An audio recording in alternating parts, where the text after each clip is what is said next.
A very good evening to one and all. So, before I start, has anyone of us ever seen vascularization on total cataract? Please raise your hands. Vascularization on total cataract? No. You've seen? Okay. And has anyone of us ever seen vascularization on intraocular lens? Okay. So, rest of us will be seeing now. This 80 years old diabetic female presented to us with complaint of painful diminution of vision in left eye for 3 months.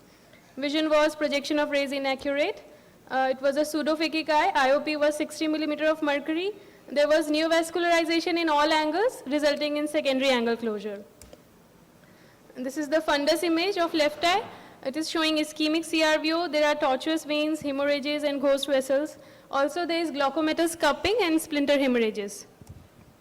So DLCP was done to control IOP and pain, and the patient was lost to follow-up. Then the same patient presented to us 8 months later with this kind of vascularization. Arborizing vascularization starting from limbus, covering iris, and covering entire this was actually intraocular lens. It looked like as if there is total cataract and there is vascularization on total cataract from 12 o'clock and 6 o'clock, sparing the horizontal meridian. And after very careful examination, we realized that actually the intraocular lens is still there, and it is the vitreous that has got totally opacified. And this vascularization has covered both the anterior and posterior surface of intraocular lens. And we still don't know what exactly is the cause of this kind of total opacification of vitreous and this kind of vascularization. So two rare findings in this case: neovascularization on intraocular lens, such an arborizing pattern, and total opacification of vitreous. So any causes you can think of about it? Before you go to the cause of neovascularization of the IOL, yes, at the baseline, did you have an NVD in this patient? Because you already did a DLCP here, and could yes, you see a neovascularization of the disc? And did you consider panretinal photocoagulation at this point? Yes, sir. We were actually planning to go for PRP after DLCP, after the control of pain. But it seems that the patient was under multiple, she was seeking multiple doctors, so she didn't come to us after the pain was relieved. After DLCP, she didn't report to us in OPD. We were planning to go for PRP after DLCP.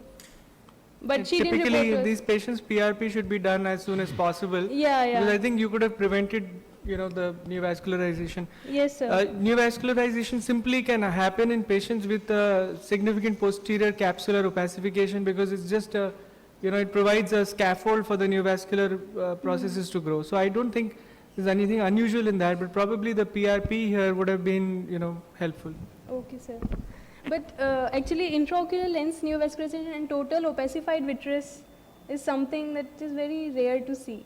The way the vitreous became all white and the vascularization encroached all of the intraocular lens. You have 1 billion people in this, country. Okay. You can see everything. Okay. Okay, so we thought that the probable causes can be high levels of VGF in anterior chamber, anatomical proximity of IOL with pupillary margin, because the vitreous pushed the IOL in front and the IOL came just in proximity of pupillary margin, so the vascularization could reach the IOL. And there was loss of vitreous and its anti-angiogenic factors like opticin. Thank you so much. So the take-home message is, if you have a NVD or an NV, please try to do a PRP ASAP. And if you have, you are planning a DLCP or something, that can be done adjointly. You can give Dimox or something where just the pressure can come down, or give at least an anti-VEGF if possible, and try to do a PRP at the earliest. If you do the PRP, you can actually save the eye, or it goes into one of the billion things what Dr. Aniruddha said. Thank you. Yeah, as early as possible and as dense as possible. Yeah, thank you.